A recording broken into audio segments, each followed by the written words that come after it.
Central Time. Good morning, everybody.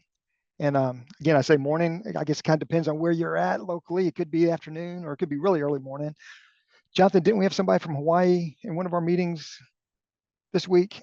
So there's somebody that got up super early for one of these events. It's great for everybody to be here today. Welcome.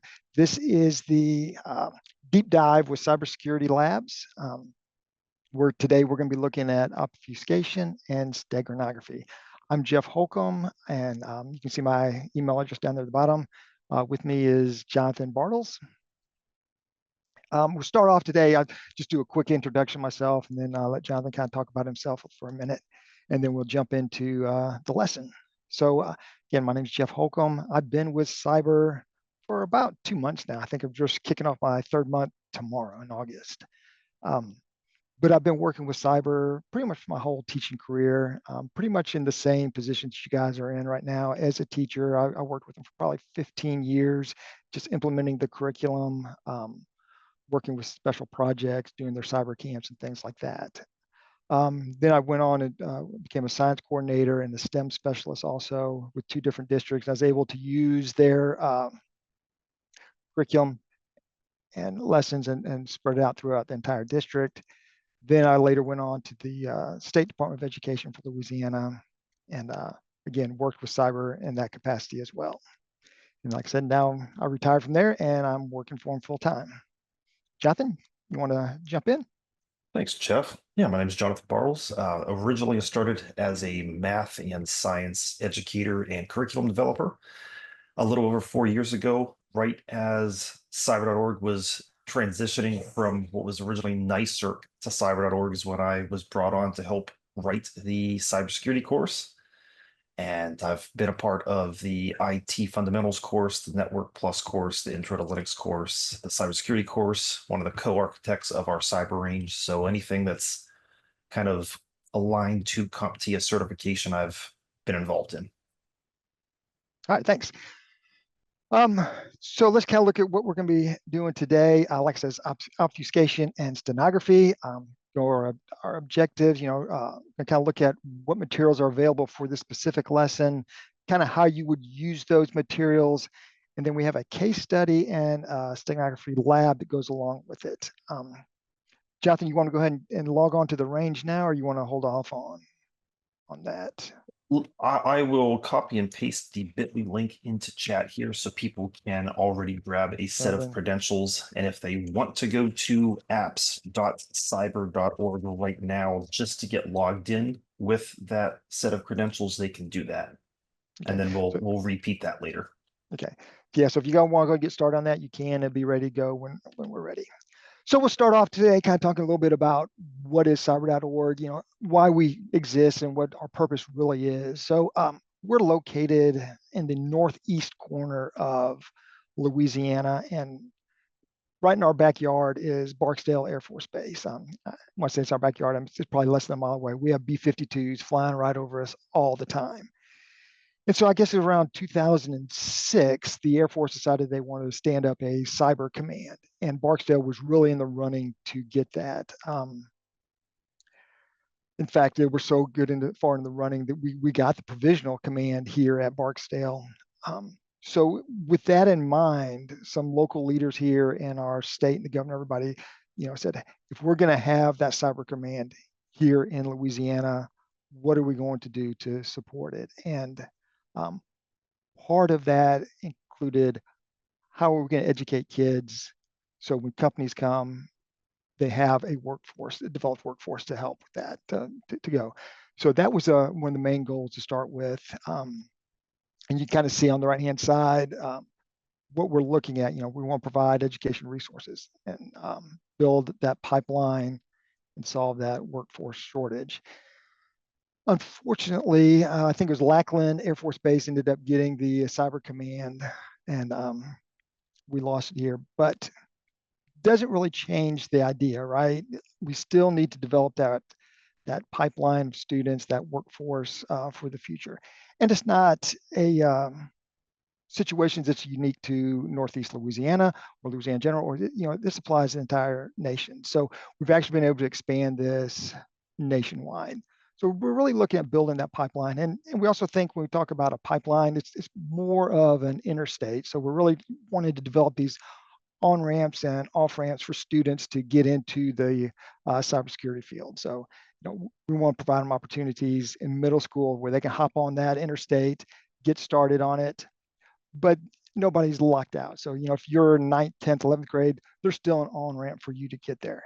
And we also want to develop multiple off ramps for them too. So if they get out of high school, they don't want to go to college, hopefully they'll have some kind of IBC. They can jump right into industry. If they want to, they can also go a little bit further, go to a 2-year or even a 4-year degree. So that's kind of what we're looking at doing, developing that pipeline, that interstate for these students across the country.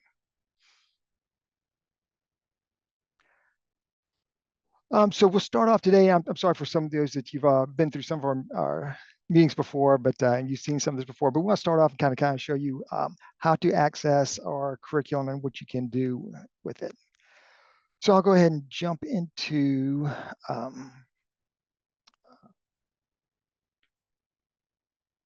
what our website looks like. So if you just go to cyber.org and click on curriculum access, you can apply for access if you haven't already done so. Usually it takes about 24 to 40 hours to get it. But once you get it, your dashboard will probably look something like this. So you've got, whoops, let me go to my dashboard. So you end up with a dashboard with several ones. I think the default gives you an elementary, a middle school, and a high school. And I'll show you in a second some ways that you can kind of customize that, make it a little bit more unique to yourself.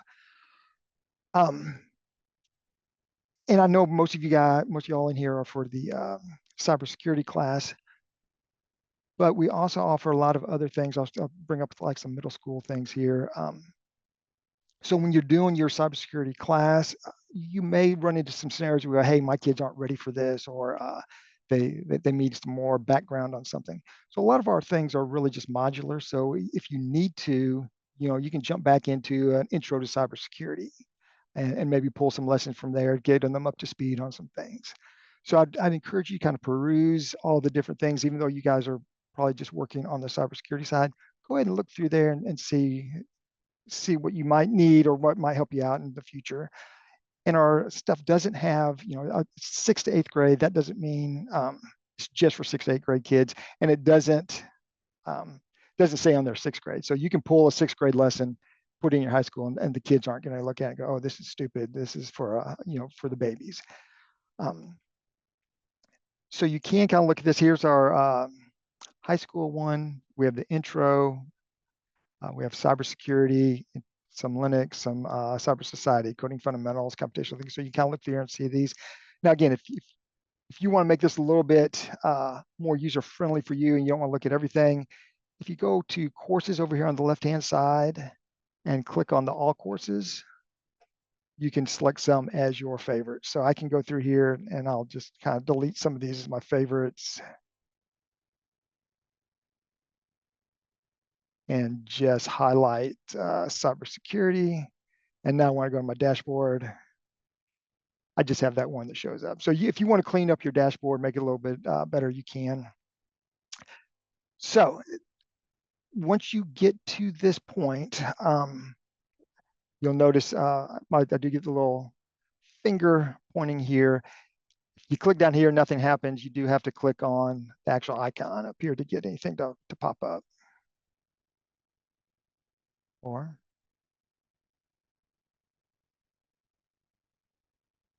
I'm just going slow.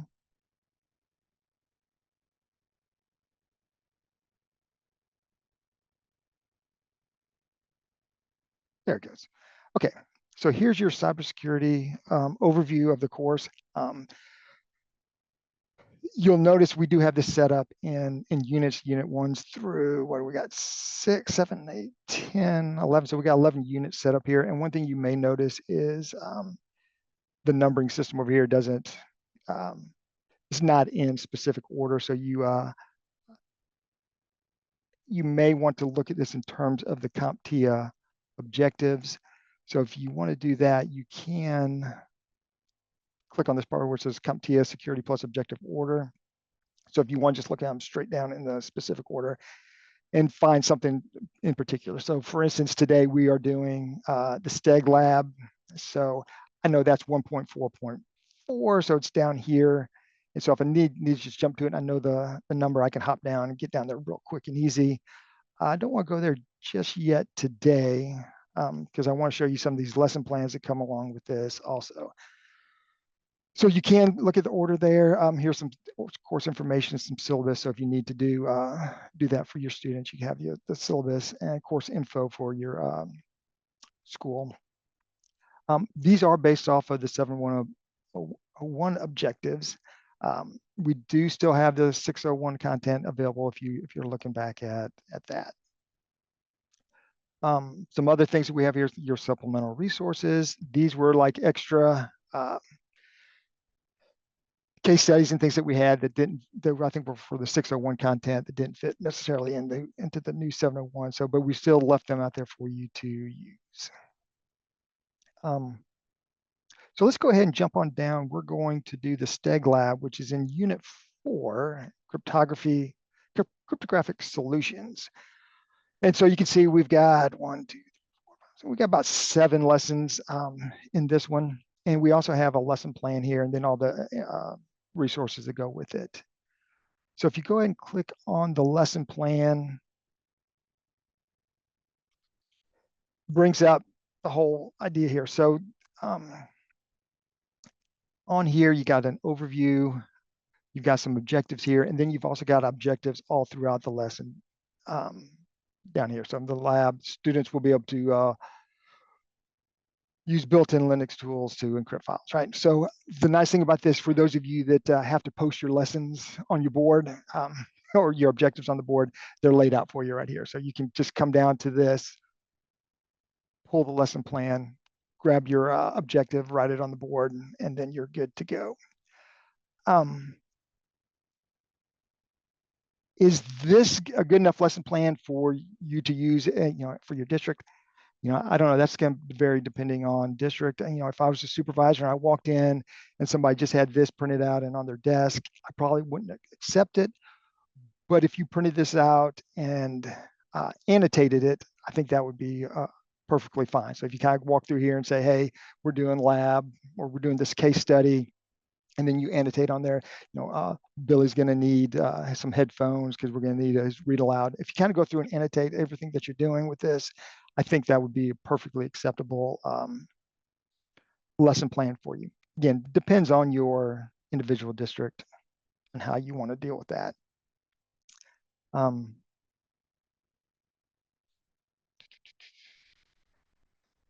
other nice thing about this, if you look here, we've got some things that you can ask with the answers to it. So if you have to do bell ringers, you can use these as some of your bell ringers or just kind of get the conversation started. I'll give you another little hint on a way to do some things with bell ringers in a minute as well. All right, so let's go ahead and go back to this. So that's just your lesson plan again. I would use that and annotate it, and hopefully your admin would accept that. Then you can see all the different things that are going to be available to you to teach the lesson. We're doing 1.4.4 today. So usually what I'd start off with, I'd grab the lesson notes. And then if you grab your lesson notes, again, they got a nice little guiding question here to start off with. And then the objectives to go along with the CompTIA 701. And then it's just a nice little page of different terms and things they'll use. And you got options that you can do with this. You may want to print this out or put it on your Canvas page for your students to use. You may just want to hold on to it, read yourself, and make it look smarter to them. Another nice thing that we have with this is the guided notes. And with guided notes, again, it has some nice little questions and things they can fill out as they go along. Again, you can do this 2 ways. You can print this out and give it to them and let them fill it out as you go through the PowerPoint, or you can do the PowerPoint and then let them do it afterwards. And we also have it with the answer key, so you can look at this with the answer key as well. And then also we have a PowerPoint that comes along with this. It'll download and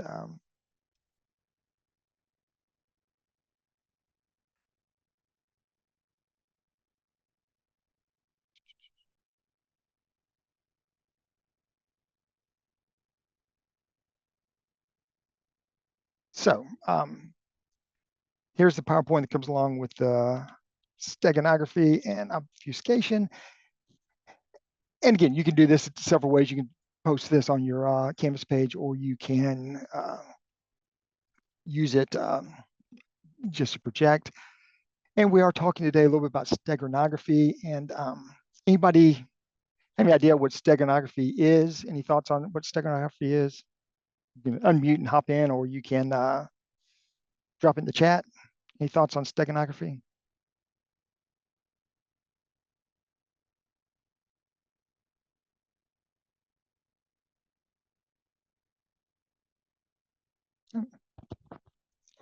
Well, hiding details in image. Yeah, that's one of the great ways to actually do this, right? And when you think about steganography, words hidden in an image like that one, these kids think everything's is new to them and all this technology is new. But a lot of the ideas behind this is really ancient. Actually, a lot of it goes back to the Greeks. In fact, the first hacking probably happened with the Athenians in a battle they were having when they first, there was they were doing a night battle, and they were fighting back and forth, and some of the Athenians heard the other people saying what their password was, so they didn't accidentally kill each other. And once they knew that, they passed it among themselves, and they were actually able to defeat a much larger army just by using that password. But another one that used with steganography is here. Probably the first one of these is goes again back to the Greeks. There was an army coming to attack a certain town in the city and in Greece, and they needed to get a message to somebody else. So what the leader did is he took a slave, shaved his head, tattooed the message on his head, let his hair grow back, and then sent him away. So the benefit to doing that is you can actually hide it in plain sight, right? And that's usually what we think about, like hiding in an image or an audio file or something like that.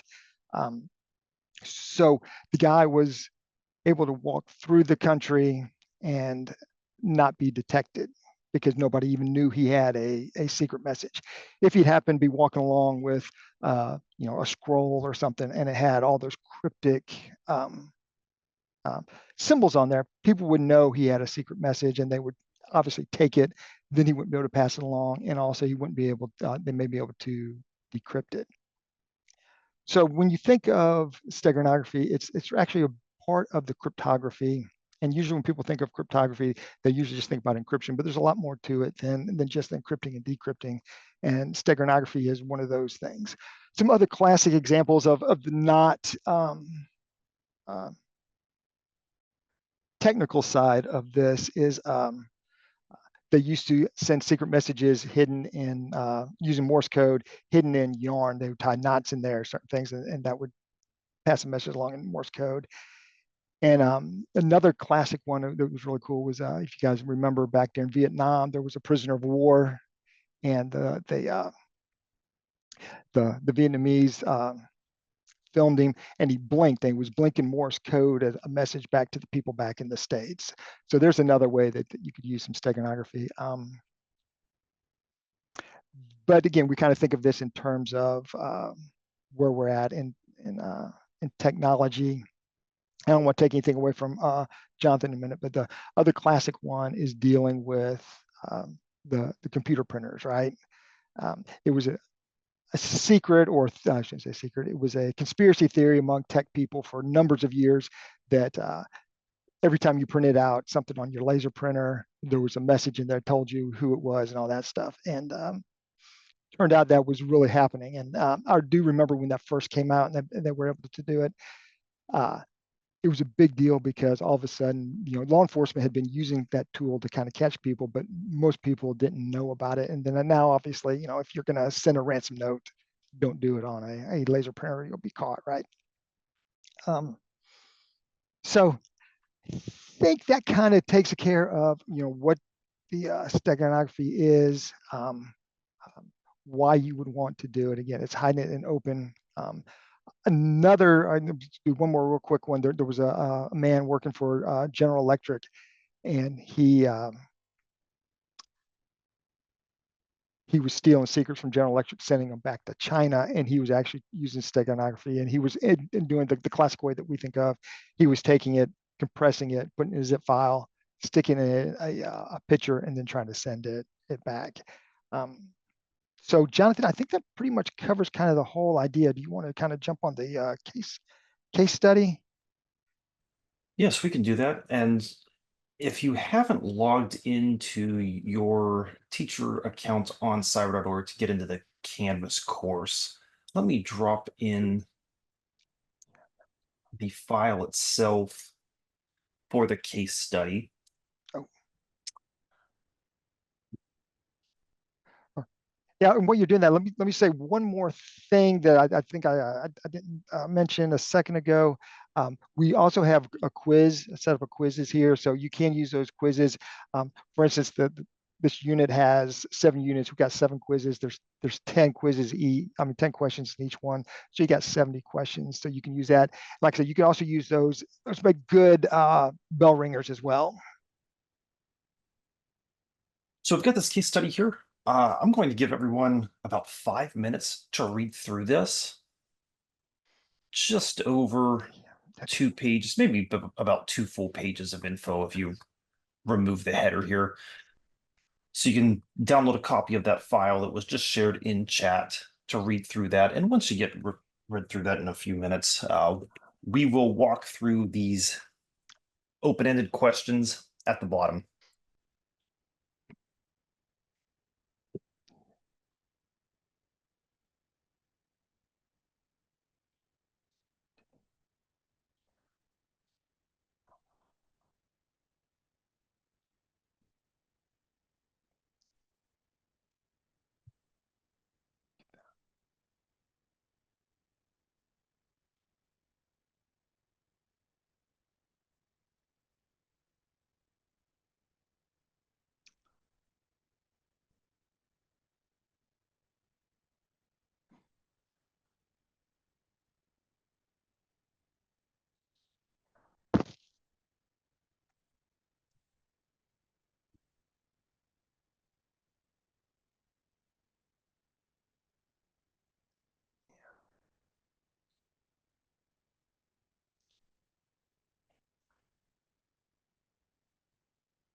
I bet this makes for an enjoyable part of the recording when we have this set up for the asynchronous portion.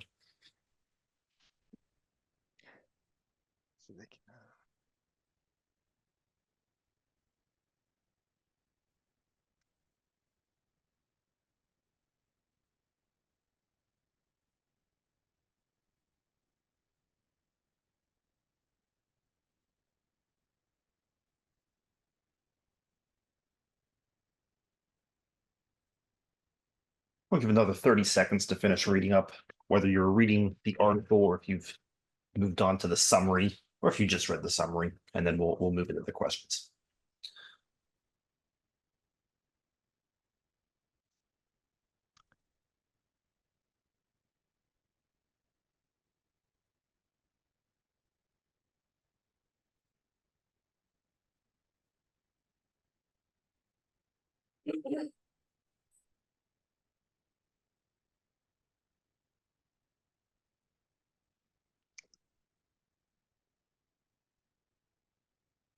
So as Jeff had mentioned, one of the examples being the hard to identify or spot dots on printer paper.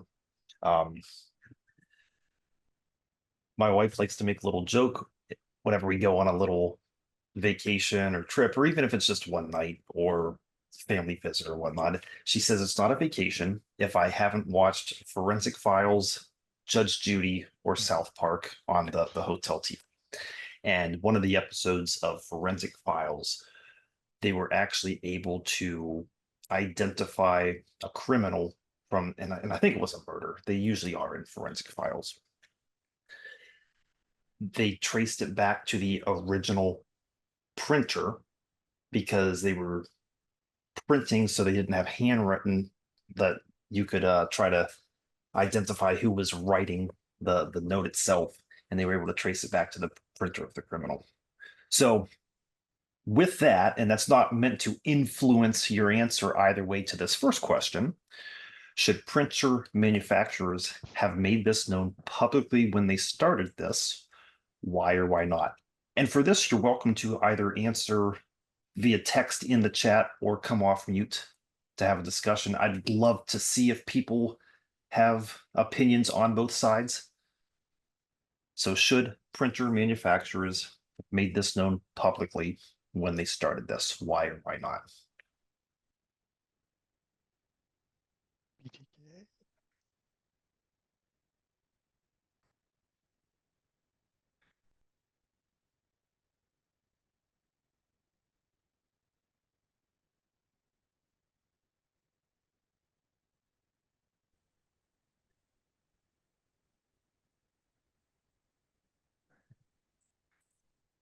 Oh, I love that. Tammy says still processing the fact that been using laser printers for years and didn't know this. Courtney says, I think they should have let it be known publicly because it is an invasion of privacy. Yeah, what you could do in class, see if maybe one of your school printers, if you do happen to have a blue light that might be able to make those visible, it might be difficult. You could also go over to one of your science lab courses if you've got microscopes and see if you can kind of turn the lights dim and look around the paper, see if you can identify where they are. That'd be a neat way to kind of integrate science with cybersecurity. Bridget says, I can see the issue from both sides. Yeah, this is one thing. I don't miss being in the classroom for this because some of these open-ended questions can really get into heated discussions and even arguments in some cases.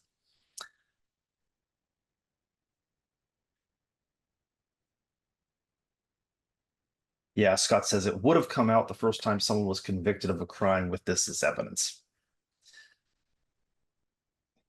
And so you could say, oh, no, they didn't need to make it public because it was going to be made known fairly quickly and it helped catch one criminal. And as they continue to use it, I'm sure there have been multiple cases that have been caught because of that.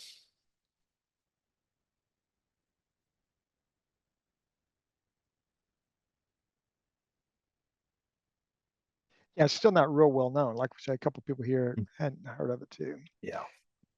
Yeah, I think you can also maybe even do it like an encryption lesson too, because it's not like it prints out the the serial number. I think usually they give them certain dots that have different meanings. Mhm. So we can pair these next two questions together. How might this technology be used for good? How might this technology be used for bad? Scott says, I might invest in an inkjet printer now. Yeah, good. You can catch criminals with it. Absolutely. Oh, bad. Someone hiding from an Yeah. abusive spouse. Can help in preventing and investigating criminal activities. And one thing that I've thought about, and it's kind of funny because our funding source is CISA, right? It's the government, but always thinking about the cautions in the United States of America, the way our government's set up, which was supposed to protect us from abusive government. So, say we as an individual send something in protest to a senator, a governor, a president, whomever, and like something that we can do, not like a threat, nothing like that. But what if they trace that back to me and abuse their power to silence me or to threaten me, something like that? So there could be something where I've done nothing wrong. I've just criticized an individual in power or a body in power, and they've used their power to You get audited by the silence. IRS. I get audited by the IRS every year, and I've missed it by 3 cents, and so now I owe $1,000.03.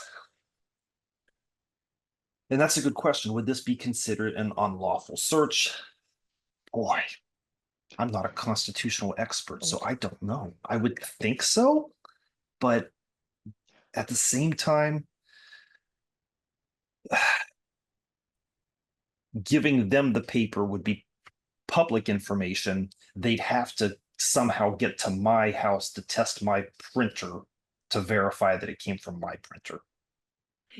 And now, if I printed it from a library, then, you know, what they track it to a library and then try to figure out when it was printed, look at camera feed. That's a great question. Scott has a good question. So if you print it out and then make a Xerox copy of it, does the copier keep the code visible or is it replaced by the code in the Xerox? And I would make the assumption that it would be replaced by the code in the Xerox because it might not identify those dots, or maybe you'd have duplicates of the original if it can identify those and kind of get that same almost hidden yellow. Right. And almost like they use this for watermarks too. So they put it like in counterfeit. So if you make a copy of it, it doesn't show. Or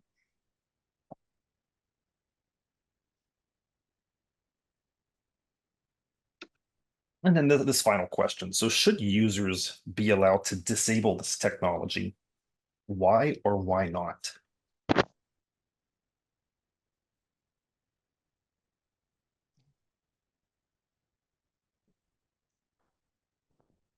and one of the other complaints is it uses the yellow.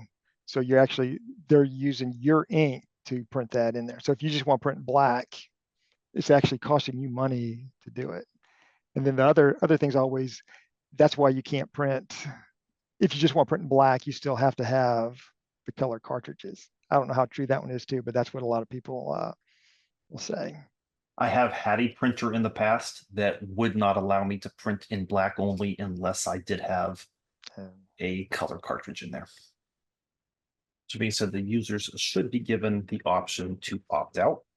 And I can see the arguments on both sides, right? If someone wants to do something malicious and they understand how that could be traced back to them and they disable the feature that allows that tracing, they could do something dangerous. At the same time, as a user, ink's not cheap.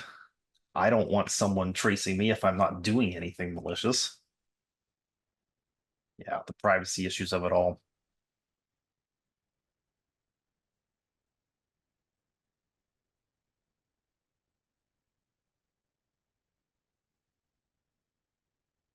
So it's important to recognize that the case studies that we do have for this course are structured like this. So we've got that article at the top, we've got the summary, and we've got these questions, trying to keep them as open-ended as possible.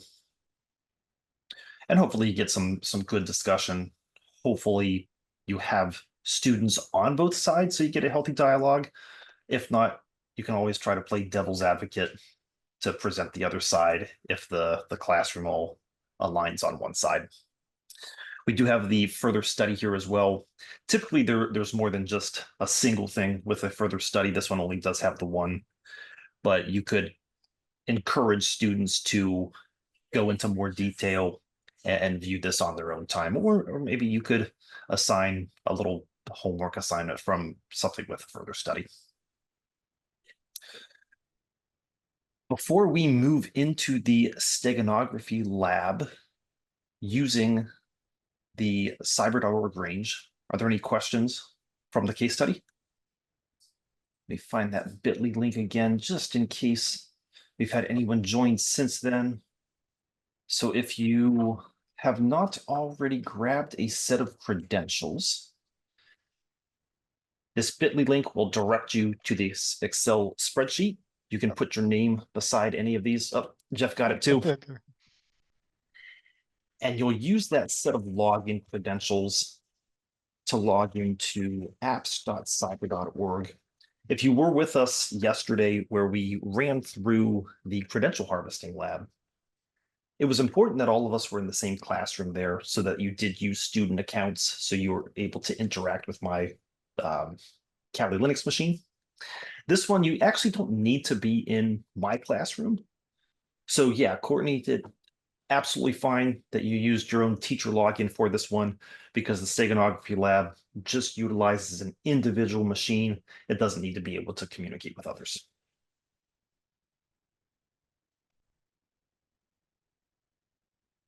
Once you get logged in, if you're using the student login, you'll see the Bartles classroom. Click that. It'll direct you to a page where you will see 4 different virtual machines, one of which is the Kali Linux, and that's the only one that's currently running.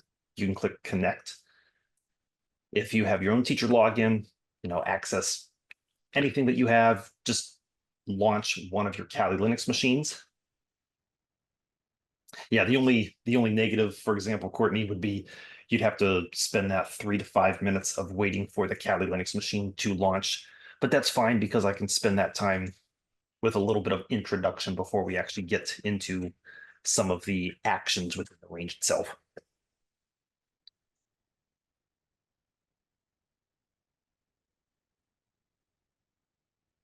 The lesson on Canvas is talking about both steganography and obfuscation. And there's, I don't really want to say a difference. Steganography is like a subset of obfuscation. Obfuscation, you're obscuring something. So the obfuscation lab itself, you write a little bit of code to do something, which is very easy to read. It's very human readable when you look at the code to see what the code does. The lab has us alter that so the code looks really messy, but still does the same thing. That's just obfuscation. Essentially taking obfuscation a little further for steganography, we'll do something where some sort of message, and that doesn't necessarily mean like a word message. It could be an image itself. It could be words. It could be some other form of communication. Could be a small audio file. It doesn't attract attention from whatever you have to be looking at. So common examples are hiding a little text message embedded in an image, or TCP packets having a message embedded inside of them. You could have watermarks that are invisible to the naked eye on paper. That's an example of steganography there.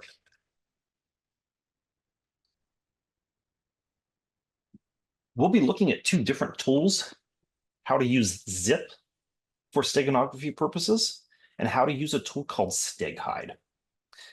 If you're familiar with any cybersecurity CTF, so capture the flag events, these are tools that are commonly used for a couple problems throughout numerous different CTFs. So if students have some sort of challenge, they have an image, they're trying to figure out a hidden message, it might be steganography.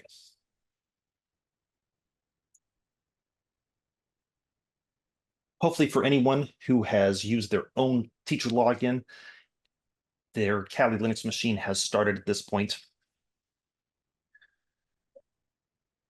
A lot of the labs with Kali were almost only in the terminal itself.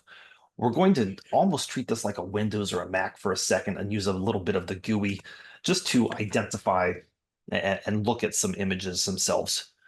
There is a folder icon in the top left corner here. So you've got the little Kali dragon, you've got a little like desktop looking icon, and then the next one is this folder icon. Click that folder and then navigate to course files is one of the options. I know it's even small on my screen, so viewing that on yours through the shared Zoom is probably pretty small itself. But there's this course files, there's a cybersecurity, and then there's a steganography lab. And we'll select open folder from there. So it's course files, cybersecurity, steganography lab, open folder. And just left click that.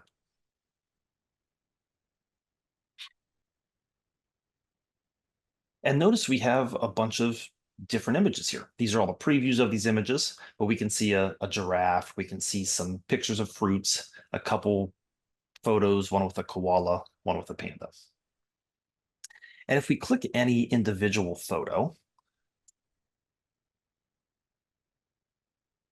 so for example, the giraffe tongue, it does open this image viewer, which actually gives us access to all of the other photos that are in that same directory.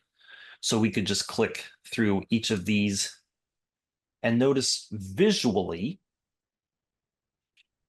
nothing seems odd. They just look like standard JPEGs.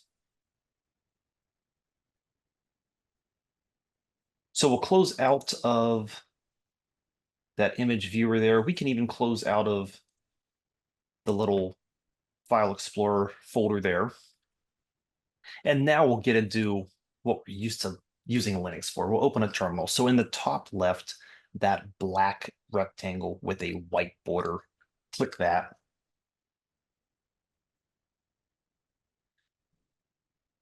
I'll get zoomed in.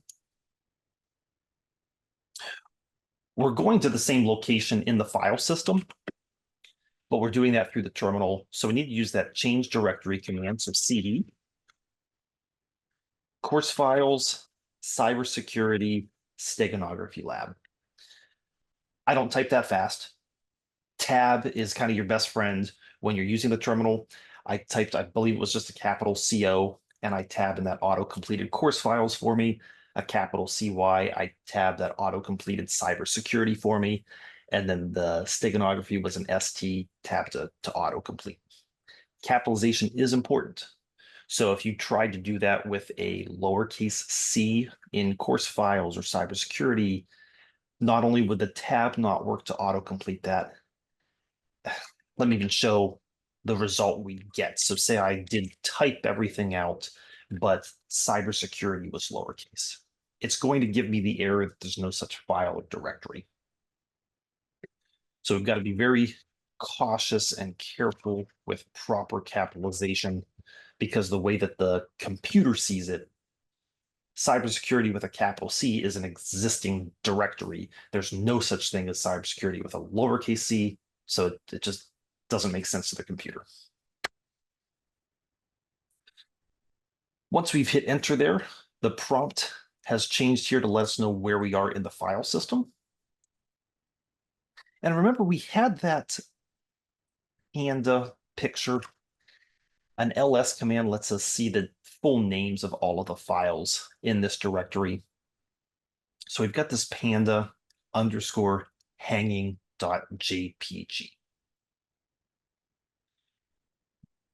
Using unzip, which seems kind of weird because we're going to unzip a JPG.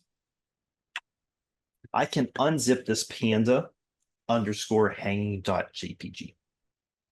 It doesn't seem to make sense, right? We're used to unzipping zip files, right? Some sort of archived file, some sort of compressed file. But upon executing that command, I get a little warning here. The warning doesn't really mean anything in terms of what we need it to mean. It did show us this creating top secret and then this top secret.txt. Interesting. Let's do another ls to see what's changed in the directory. So we had the original 8 JPGs. We now have this top secret directory. Another nice thing about the terminal here is the color codedness gives me ideas of what each of the types of files are. That purple's letting me know that it's an image. The blue lets me know that's a directory. So I can navigate into that top secret directory with a CD for change directory top secret. Another ls to list the contents of the top secret directory. And I see I've got that top secret.txt file, which back in the command where we unzipped, we saw the creating top secret and we saw the inflating top secret / top secret.txt. To view the contents of a text file, we can use the cat command. So cat top secret.txt. Again, capitalization throughout all of this is extremely important, but when I'm using tab, if it does autocomplete for me, I know that I've typed everything correctly up to that point. So I get this message, you may be compromised. Meet your handler at headquarters. So recall, we just started with a directory that had 8 innocent looking images in them, all JPGs. We ran the unzip tool on that panda underscore hanging.jpg. It extracted a file, and that file says you may be compromised. Meet your handler at headquarters.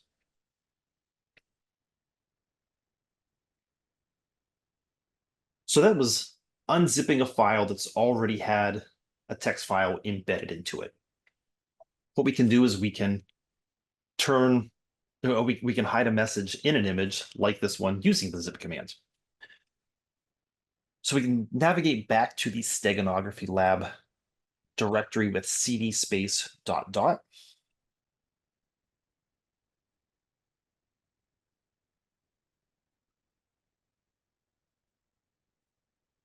We can create and edit a text document at the same time using the nano command.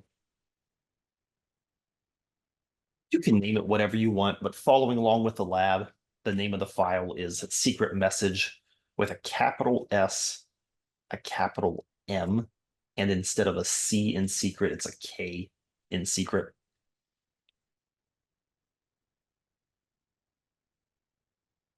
And we can type any message we want. It really doesn't matter what the message is. Any recommendations for a short secret message?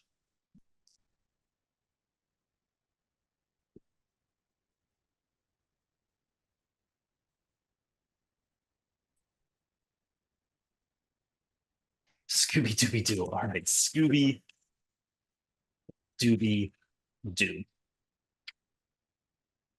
So Nano is a little text editor in the terminal. We have made some changes. Just understanding Nano, when we see this asterisk, it lets us know that changes have been made. So to exit out of this file and save, it gives us all these commands down here. The caret is actually the control button. So to exit, we want to hit Control X, Control X. It's asking if we want to save the changes that we've made to this file. So just Y for yes. And here it's asking if we want to rename the file or keep the name of the file, still secret message.txt. So no changes. I'll just hit enter from here. So that was Control X, then Y, and then enter to save.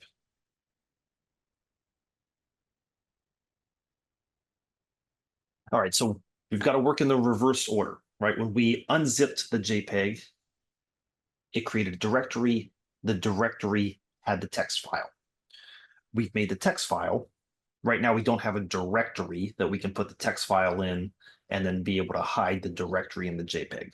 So we need to make a directory, and keeping in a similar fashion, we can name the directory the same name as the text file without the .txt. So that's the command make directory, so mkdir. Secret message spelled the same way. Again, if you're spelling it differently, you're naming it something different, that's okay. Just make sure you're being mindful of what you're naming everything. I can use the move command to move the secret message.txt file to the secret message directory. When I used tab to autocomplete, there were two things that started with that capital S and the E, and they were the same, the secret message. That's why it auto-completed the secret message, and then I had to add the .txt. So we're moving this text file into this directory. And hit enter.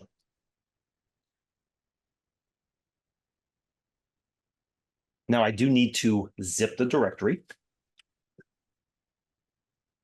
I need to include the option R for recursive because it needs to go into the directory, zip the secret message.txt file, jump back out to the directory and zip that. So it's compressing the one file and then stepping back and compressing the directory. Secret message.zip. So the name of the file will be secret message.zip. And then secret message. So it's using the zip command, the option R for recursive, the name of the zip file. So we're making that secret message.zip, and then the directory itself, which is that secret message. And because it's just a single small text file in a directory, that happens very, very quickly. I'm going to use the remove command. Be very careful that we're only removing that directory. So rm secret message and then -rf. rm secret message -rf. We've done a whole lot here. If I do a quick ls just to see what's in this file, I no longer have the secret message directory that I've made, but I do have the secret message.zip file. Again, another part of the color codedness, the red lets me know it's an archived, it's compressed file.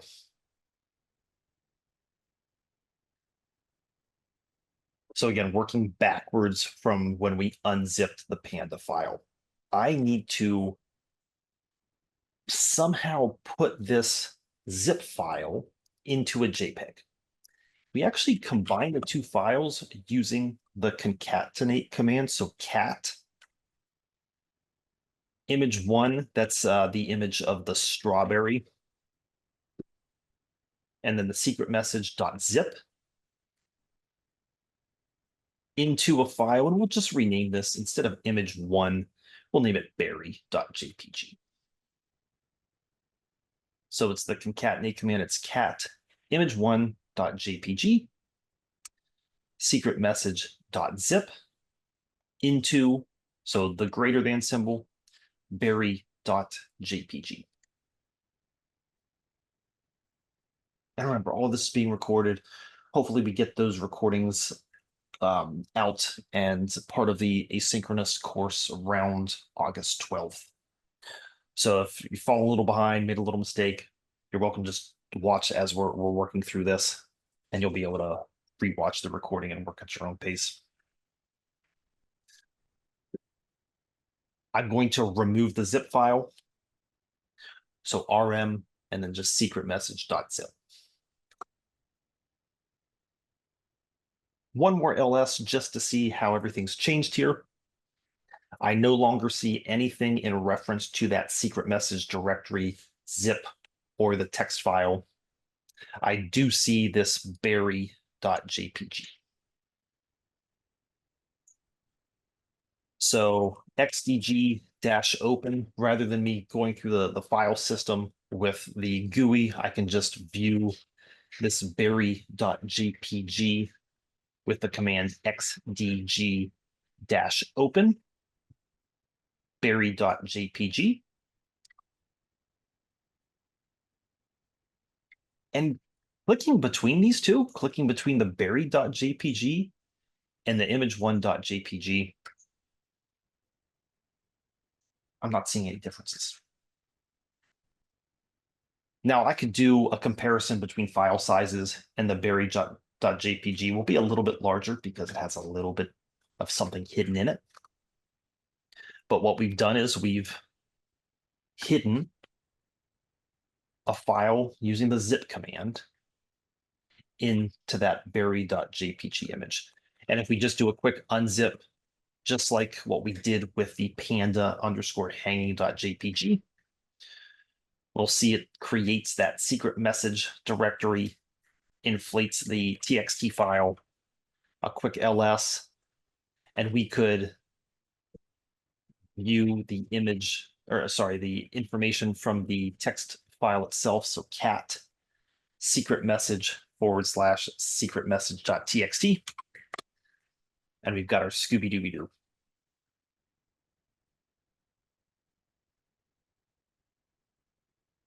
Jeff's been a big help here typing the commands in chat. So if you had a mistype on something, you can reference what Jeff has in the chat. But all of that was using the zip command, unzip to extract files, using zip to hide files within a JPG.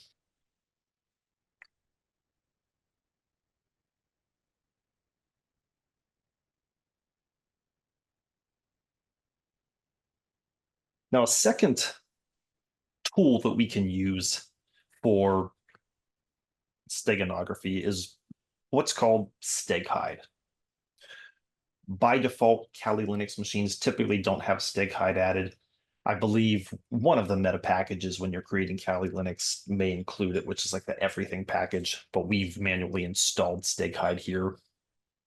So if you were creating your own machine, it probably wouldn't have steghide. You'd probably have to install the tool, but it's here. We can use the command steghide extract option SF giraffe_tongue.jpg. So remember, the very first image we looked at was that photo of that giraffe sticking its tongue out. Nothing looked out of place with that image.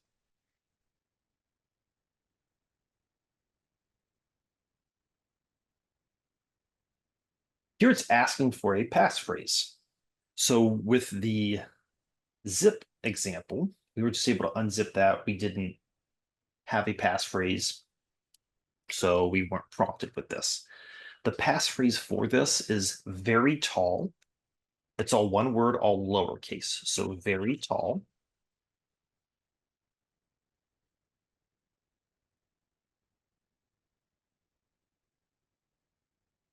It shows us it extracted this hidden message.txt file. So using that cat command, we can display the contents of this hidden message.txt.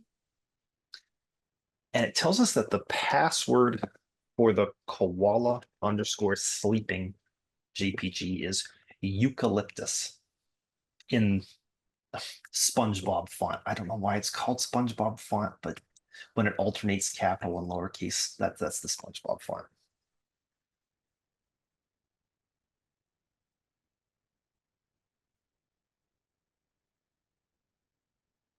So before we go further, we'd use that option -SF.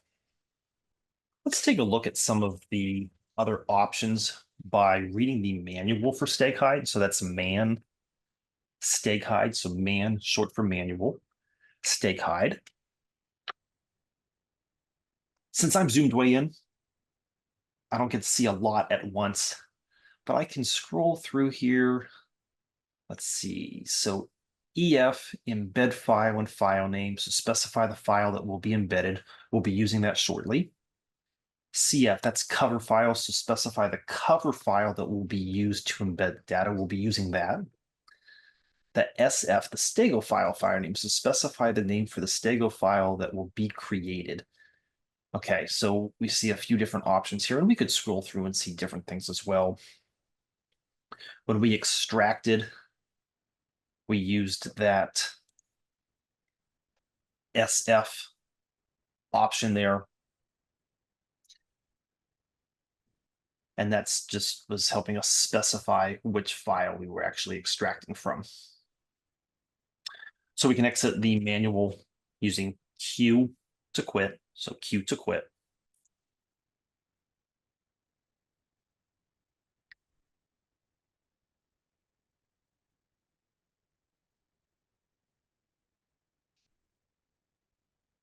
And if we wanted, since we got that password for koala_sleeping, we could extract the pass for the koala_sleeping. I use the up arrow just to cycle back to the previous command where I had steghide extract for giraffe tongue, just backspaced out that and replaced it with koala_sleeping. And just be very careful as I try to type eucalyptus with the correct SpongeBob font there. And I get this secret.txt.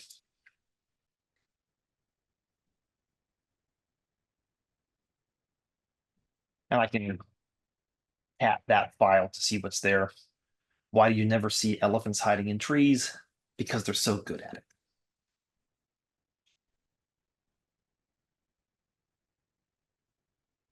So one final part here, right, with the zip, we unzipped, then we worked backwards to zip a file in and see how to actually hide something. Here we've used steghide to extract text. So now let's go the other way. We'll embed some sort of text file into an image. So nano message to hide.txt or whatever name you want to make it. Do we have a different message to hide this time? We had Scooby Dooby Doo last time. Are we following up with where are you?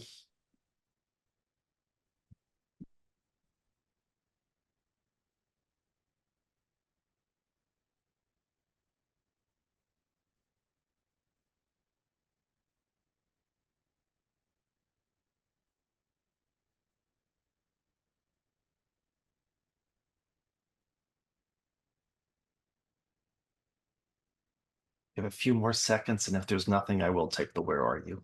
It was okay. There we go. All right, so we've got our little message to hide here. Remember the steps to save and exit from Nano. That's Control X, Y to save, and then Enter to keep the same name of the file.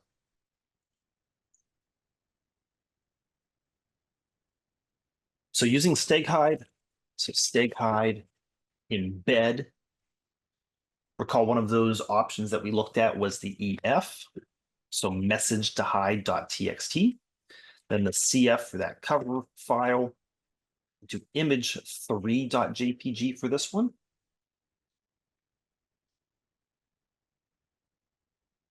And think about the difference between when we unzipped and when we used steghide to extract. It was prompting for a password. So when we hit enter, it will ask for a passphrase here. And we can use something complex. I'm going to keep it simple and just have it be password all lowercase. It asks us to re-enter that. So just keeping it password all lowercase makes it easy for me to not mess up when I try to enter the passphrase. Using the remove command, we can remove that original message to hide.txt. So remove message to hide.txt. A quick ls just to see the contents here. Remember the secret.txt, that was from the koala sleeping. The hidden message.txt, that was from giraffe tongue. We removed the message to hide, which we embedded into image 3. Again, think of the other differences between zip and StigHide. When we were zipping that, we used concatenate, and we actually created a new file. We created that berry.jpg. With StigHide, we didn't create a new file. We've just embedded one file into that image3.jpg.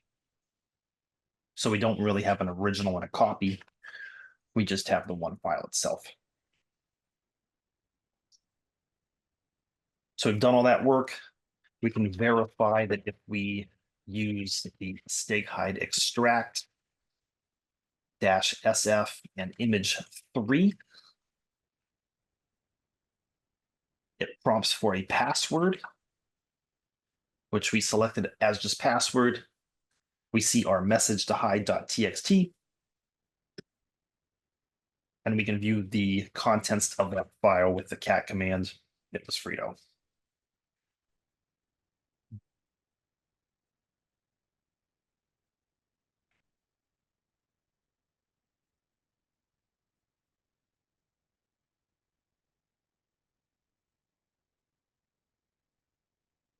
So again, common tools that could be used in CTFs.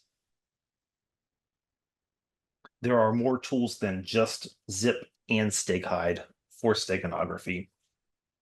And some students are pretty sophisticated, being able to solve challenges using different ways than the creator of the challenge intended. I've created some challenges in the past that use StigHide. Students have solved them without using StigHide, which I thought was pretty interesting because I had a password that was associated with it, and they were able to solve it without the password.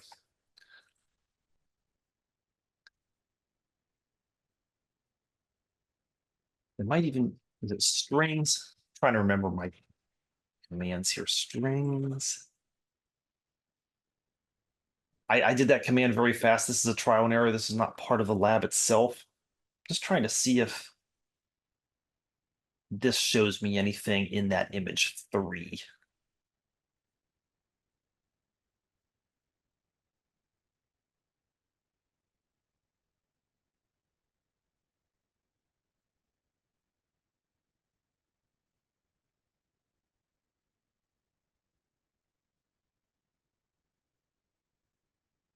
Let's see anything.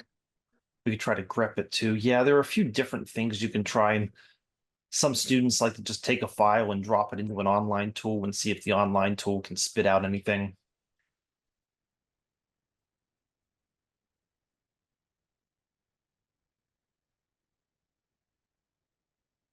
As I'm scrolling through this, do we have any questions on the steganography lab?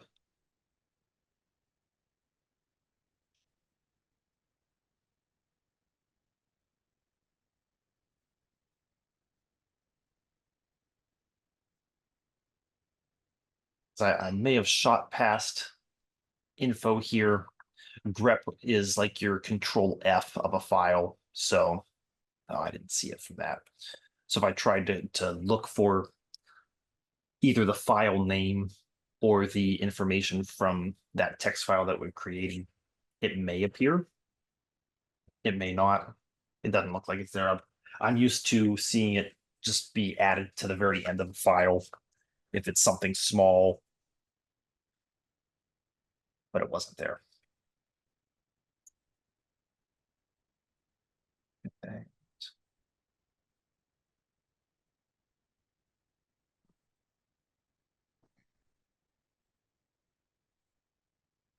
Oh, let me let's see. Workshops, boot camps, and events. As a reminder, you can always find upcoming workshops, boot camps, events at our site, cyber.org/events. Can't believe that's lowercase.